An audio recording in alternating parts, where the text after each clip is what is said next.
The most devastating 5 days in Pacific sniper warfare began with a can of Campbell's chicken noodle soup.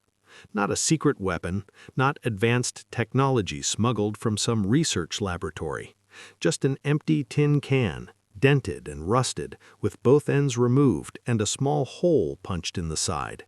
In the hands of a 19-year-old farm boy from Montana, that soup can would become an instrument of death that Japanese forces had no tactical answer for. 112 confirmed kills in 5 days. Not through superior firepower or overwhelming numbers, but through human ingenuity applied to discarded trash. Staff Sergeant Thomas Michael Callahan didn't invent sniper warfare or military deception, but what he did on Bougainville Island in November 1943 changed how the Marine Corps thought about combat forever. He proved that the deadliest weapon isn't always the biggest or the most expensive. Sometimes it's the one nobody else thought to use. Sometimes victory comes not from having better tools, but from using available tools in better ways. This is the story of a Marine who weaponized sunlight, who turned the enemy's own training against them, who understood that warfare's ultimate weapon is the human mind, applied with courage and creativity to the problems at hand. In an age of smart bombs and precision-guided munitions, his story reminds us that technology amplifies capability, but creativity defines possibility. The Japanese forces on Bougainville learned this lesson through painful casualties. They faced an enemy who refused to fight predictably, who weaponized light and sound, who turned their own caution against them. The men who served in the Pacific knew something about improvisation that comfortable peacetime can make us forget. They fought in jungles where standard tactics failed. They faced an enemy who had written the book on camouflage and concealment. And when conventional approaches didn't work, they invented new ones. Thomas Callahan's soup can trick stands as testament to American military culture at its best. Decentralized command that trusted junior leaders, willingness to try unconventional approaches, rapid adoption of successful innovations. This culture proved decisive in World War II and remains America's military advantage today. Thomas Callahan grew up hunting mule deer and elk in Montana's Bitterroot Mountains. By the time he was 15, he could drop an elk at 700 yards with his daddy's old rifle using nothing but iron sights. That kind of shooting requires more than steady hands. It requires patience, the ability to read wind and terrain, and an instinctive understanding of ballistics that no classroom can teach. When he enlisted in the Marine Corps in 1941, days after Pearl Harbor, he brought skills that would take other men years to develop. His company commander, Captain Harold Morrison, noticed him during a routine rifle qualification in March 1943. While other Marines fired their weapons conventionally, Callahan took an extra 15 seconds before each shot, compensating for a crosswind that most shooters ignored. He scored 48 out of 50 at 300 yards with iron sights. Morrison pulled him aside and asked if he'd hunted before the war. When Callahan mentioned shooting elk at 700 yards, Morrison knew he'd found something special. 3 days later, Callahan received orders to scout sniper school at Camp Pendleton, California. The Marine Corps' sniper program in 1943 emphasized something that might surprise modern audiences: intelligence gathering and psychological impact over pure marksmanship. Gunnery Sergeant William Henderson taught the psychology module, and his words would stay with Callahan for the rest of his life. "Killing the enemy is last resort," Henderson told each class. "Your job is intelligence. You watch, you report. But when you do shoot, you make it count. You shoot to create maximum psychological impact on survivors." Callahan excelled at the mental game. Years of hunting elk had taught him that prey could stand motionless for hours, then vanish at the slightest wrong movement. He applied the same patience to stalking exercises. The final examination required students to crawl within 200 yards of instructors with binoculars without being spotted. Callahan completed the stalk in 9 hours. The instructors never saw him until he stood up and waved after making his simulated shot. Henderson pulled him aside after graduation with advice that would prove prophetic. "You're good," he said, "but you're thinking like a hunter. The Japs aren't elk. They adapt. They learn patterns. The sniper who survives isn't the best shot. It's the one who never does the same thing twice." Those words echoed in Callahan's mind 6 months later when he faced the deadliest challenge of his life on a jungle island in the Solomon Chain. The 3rd Marine Division landed at Empress Augusta Bay on Bougainville Island on November 1, 1943. 14,000 Marines established a defensive perimeter in terrain that favored the defender. Dense jungle, limited visibility, and an enemy who had perfected the art of concealment. Japanese snipers were killing 3 to 5 Marines daily. They fired from tree platforms 60 feet above the ground. They camouflaged their positions so perfectly that American counter-sniper efforts failed repeatedly. Callahan's first week was spent in conventional infantry combat against determined Japanese resistance. On November 8th, tragedy struck. His spotter, Corporal James Rivera, was killed by a Japanese sniper while conducting reconnaissance. Rivera had raised his binoculars for just 3 seconds to identify a target. The Japanese sniper, concealed in a tree platform 600 yards distant, made a perfect headshot. In the Pacific, 3 seconds was a lifetime. In the Pacific, 3 seconds was often all you got. Callahan spent 30 minutes motionless, processing grief and rage. He studied the jungle, analyzing angles, calculating positions. Rather than calling for artillery or attempting immediate revenge, he withdrew. He carried Rivera's body back to friendly lines and requested permission to hunt the Japanese sniper using unconventional methods.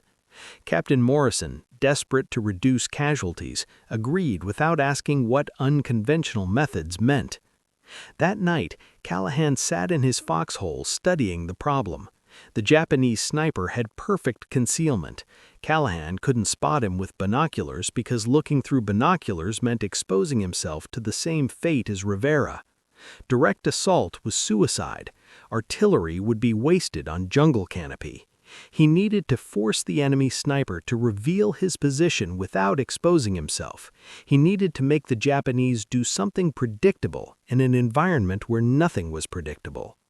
As Callahan ate his evening sea ration, chicken noodle soup heated over a fuel tablet, inspiration struck. The can, opened with his P-38 can opener, caught the last rays of sunset. A brilliant reflection flashed across his foxhole. Callahan stared at the can, then at the jungle, then back at the can. The Japanese trained their snipers to spot movement, sound, and muzzle flash. They didn't train them for random light reflections. If he could make them curious, if he could make them shift position to investigate, that's when he could shoot. 15 minutes after his moment of inspiration, Callahan was explaining his idea to Captain Morrison. The captain listened with increasing interest. "You want to use soup cans as bait?" "Not bait," Callahan explained. "Distraction, confusion. If I can make them curious, they'll shift position to investigate. That's when I shoot." Morrison considered, then asked the question that would turn a crazy idea into a systematic operation. "You'd need multiple cans at different positions, create a pattern they can't ignore." Morrison approved the mission. Callahan would work with a security team of 4 riflemen and demonstrate the technique on targets of opportunity before attempting to hunt the specific sniper who had killed Rivera. November 9th saw the first test. Callahan positioned himself 300 yards behind the front lines, overlooking a clearing used by Japanese troops moving between positions. He had spent 2 hours before dawn planting 5 soup cans on stakes at various positions, each angled to catch morning sun. At 6:15, the sun rose. Callahan, working methodically with a string system he had rigged, adjusted each can remotely, creating specific light flashes aimed at Japanese positions. The first flash lasted 3 seconds, then darkness. 30 seconds later, a flash from a different position, then another from a third location. For 20 minutes, nothing happened. The jungle remained still. Callahan waited, patient as he had been hunting elk in Montana, knowing that prey eventually responds to stimuli it cannot understand. Then a Japanese soldier emerged partially from the tree line, trying to locate the source of the mysterious light signals. He assumed American forces were using mirrors for tactical communication. He raised binoculars to investigate. Callahan's shot struck him in the chest at 480 yards. The Japanese soldier fell. Callahan immediately withdrew, moving 300 yards south to a completely different position. The soup cans remained, still creating random flashes. 30 minutes later, Japanese mortar fire saturated the area where Callahan had been. Over 50 rounds fell on empty jungle. They had triangulated on the soup cans, assuming the sniper must be nearby. But Callahan had positioned himself 90 degrees off-axis from his deception devices. The Japanese were shooting at garbage while he prepared his next ambush from a position they would never think to search. That afternoon, Callahan refined his technique. He punched small holes in strategic positions to create different reflection patterns. He painted some cans with mud to dull certain surfaces while keeping others shiny. He developed what he called gambits, the command post deception, where soup cans created light patterns suggesting American tactical communication. The patrol signal gambit, suggesting American patrols were coordinating movements. The artillery observer simulation, creating flashes that suggested forward observers spotting targets. Each gambit played on Japanese tactical fears and intelligence priorities. They couldn't ignore potential threats because ignoring potential threats is how armies get destroyed. Investigation became mandatory. Exposure became inevitable. Death followed. By November 10th evening, Callahan had achieved 9 confirmed kills using variations of the soup can technique. Japanese forces trained to detect conventional threats had no doctrine for handling weaponized distraction. November 11th brought the encounter that would define the entire operation. Callahan had identified a particular Japanese position that appeared to house their primary sniper. This position, camouflaged in a large tree approximately 700 yards east of Marine lines, had been responsible for at least 6 American casualties, including Corporal Rivera. The Japanese sniper in that tree was exceptional. He never fired twice from the same position. He showed perfect fire discipline. Marine counter-sniper efforts had failed repeatedly. Callahan spent November 10th studying the tree through his Unertl 8-power scope. He determined the Japanese sniper had at least 3 different firing positions in that single tree, connected by concealed platforms. The challenge was forcing this skilled operator to expose himself.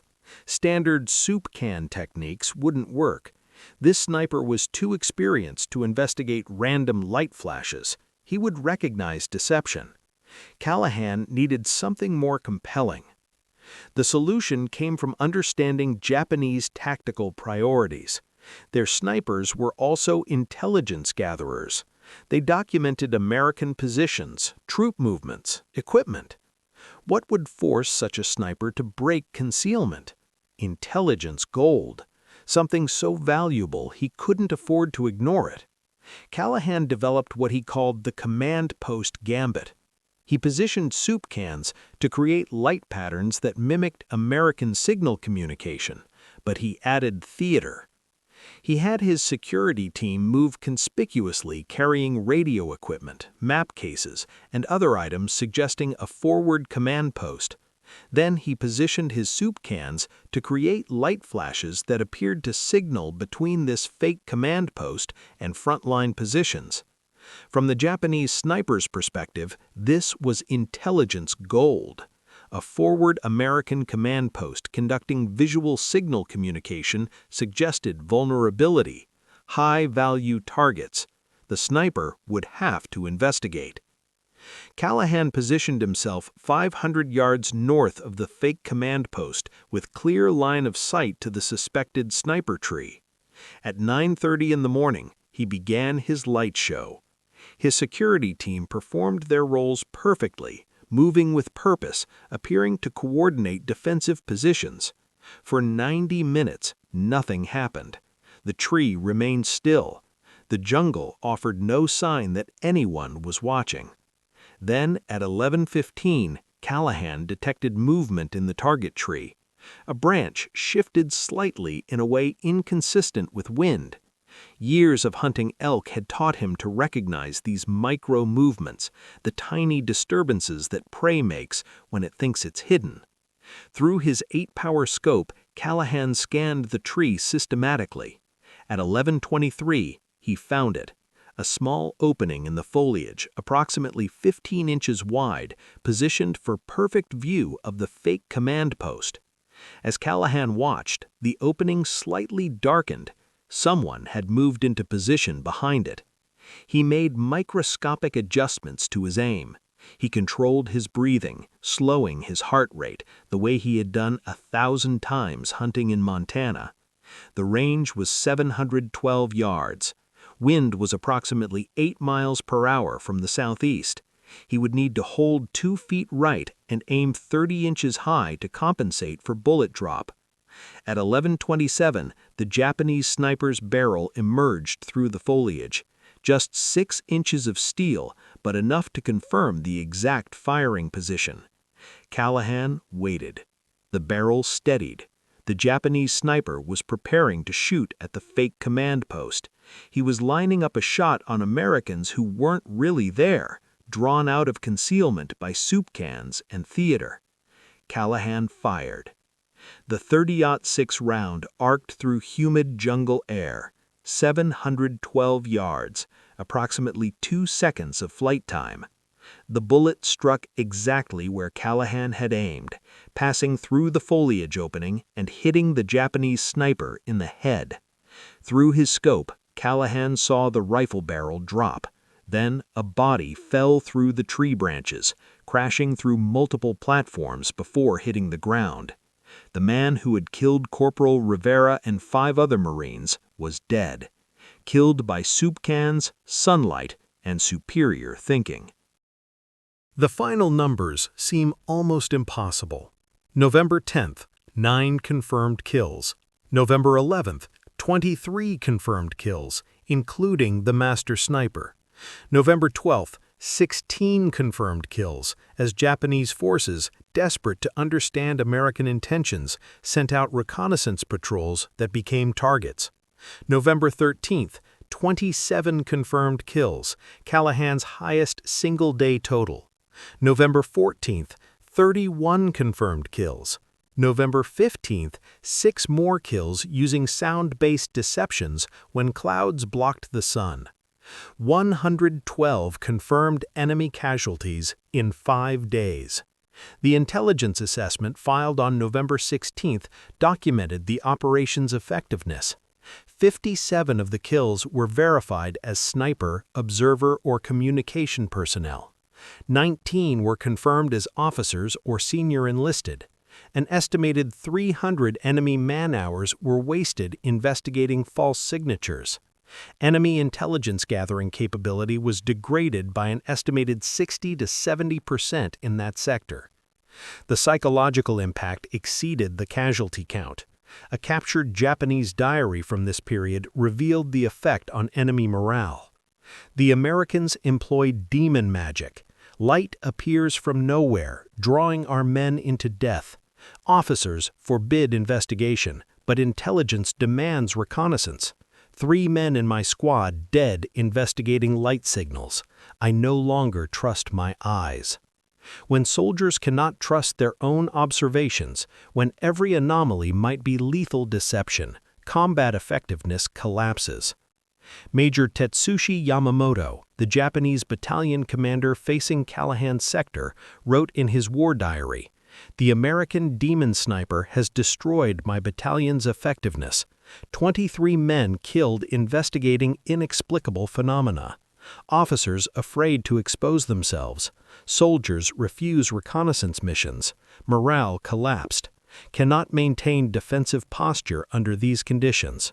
3 days later, Yamamoto was dead, killed during a repositioning that created the kind of exposure Callahan had been exploiting all week. Thomas Callahan never returned to frontline sniper duties. In January 1944, he received orders to Marine Corps Base Camp Pendleton as a sniper school instructor. For the remainder of the war, he trained over 400 Marine snipers, emphasizing creativity, psychology, and the importance of thinking beyond conventional tactics. His teaching methodology broke from traditional military instruction. Rather than emphasizing marksmanship alone, Callahan taught conceptual thinking. He would present students with tactical problems, then say, "The rifle is just a tool. Your real weapon is creativity. The enemy trains to counter known threats. Your job is becoming an unknown threat." He received the Navy Cross for his 5 days on Bougainville.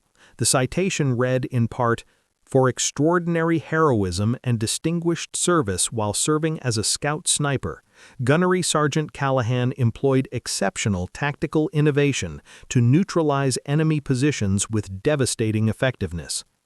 But Callahan rarely spoke of the decoration. When asked about his achievement in a 1978 interview, he paused before answering, "I'm proud we won. I'm proud I helped Marines survive by eliminating threats, but I'm not proud of killing. Every one of those 112 men was somebody's son, maybe somebody's father. They fought for their country, same as me. Necessary doesn't mean proud, it means necessary." Thomas Callahan left active duty in November 1945 and returned to Montana. He spent the next 40 years as a high school teacher and coach. His students remembered him as patient, encouraging, and always emphasizing creative problem-solving. Few of them knew that their soft-spoken math teacher had once been the most lethal sniper in the Pacific Theater. He died in May 2003 at age 81 in Missoula, Montana. His obituary mentioned his Marine service, but focused on his teaching career. At his funeral, several of his former students spoke about the impact he had made on their lives. None of them mentioned soup cans or Bougainville. They talked about a man who taught them to look at problems differently, to find solutions where none seemed to exist, to never accept that something was impossible just because it hadn't been done before. The soup can trick lives on in military training and tactical literature. The Marine Corps Scout Sniper School at Camp Pendleton includes a dedicated class on historical sniper innovations. Callahan's technique receives detailed coverage. Students learn not just the mechanics, but the underlying philosophy. Observe the enemy, understand their priorities, identify what they cannot ignore, then weaponize their response patterns. Today, the original Springfield rifle Callahan used on Bougainville resides in the National Museum of the Marine Corps in Triangle, Virginia. Displayed alongside it are 3 soup cans, dented and rusted, recovered from the battlefield. The placard reads, "These ordinary objects, transformed by extraordinary thinking, represent the innovative spirit that defined American fighting forces in World War II. Gunnery Sergeant Thomas Michael Callahan, the Montana farm boy who weaponized sunlight and turned soup cans into instruments of victory, proved that warfare's ultimate weapon is the human mind applied with courage and creativity to the problems at hand. That's how you win wars, not with bigger guns, but with better thinking."